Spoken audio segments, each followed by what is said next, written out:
Salut à tous, j'espère que vous allez bien et bienvenue dans cette nouvelle vidéo. Aujourd'hui, nous allons faire du kosam ou du yaourt. J'espère que cette vidéo vous plaira. Là, je suis en train de mettre mon yaourt et en bas, j'ai d'abord mis un peu de confiture. J'ai testé une fois et j'ai beaucoup aimé. Par la suite, je vais conserver un peu de yaourt que je vais utiliser pour les prochaines fois quand je ferai d'autres yaourts. Et le reste, je vais mettre un peu de vanille et un peu de sucre avec la chaleur qu'il y a. Mettre cela au frais, c'était un délice. Pour la recette, j'ai utilisé 3 litres de lait. J'ai laissé mes bouteilles de lait à température ambiante. Et j'ai aussi sorti mon yaourt que j'ai laissé à température ambiante. On va laisser notre lait chauffer pendant quelques minutes. Et entre-temps, je vais faire ce mouvement. Il y a un mouvement que je vais vous montrer là.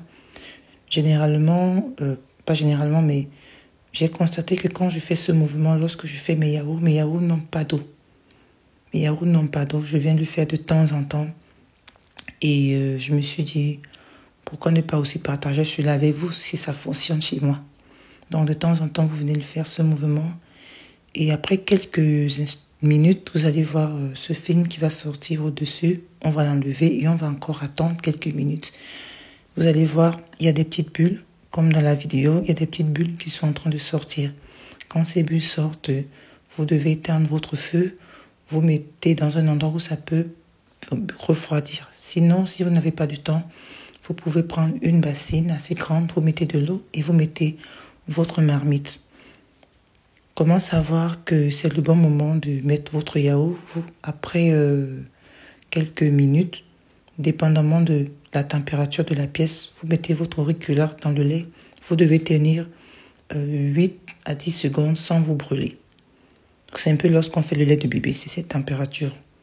Donc, vous le faites, vous vérifiez de temps en temps. Je ne peux pas vous dire, ça dépend de la pièce. S'il fait froid ou s'il ne fait pas froid, tout dépend de la pièce. Là, je vais enlever le dessus. Je vais enlever l'eau qui avait au-dessus de mon yaourt. Avant de le mettre dans ma saladière, je vais prendre une louche de lait. Je vais rajouter dans mon yaourt. Je vais d'abord bien mélanger pour que ce soit homogène avant de rajouter le reste de mon yaourt. Et par la suite, je vais encore bien mélanger. Je ne vais pas recouvrir. J'ai eu affaire à recouvrir.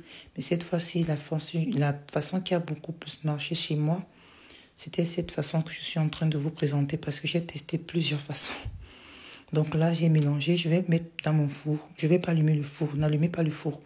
Je mets dans le four juste et je vais mettre un tissu en bas.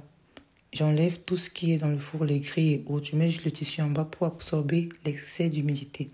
On va laisser ça toute la nuit. Le lendemain matin, regardez la texture.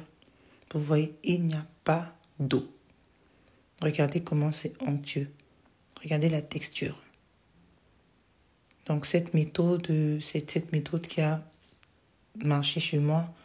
Et j'ai fait cette recette plusieurs fois. J'ai eu le même résultat. Alors les amis, si vous aimez mes vidéos, n'oubliez pas de mettre des likes, de vous abonner, de partager, d'activer la cloche de notification afin de ne rater aucune de mes nouvelles vidéos. Et on se dit à une prochaine fois dans une nouvelle vidéo. Ciao, ciao les amis.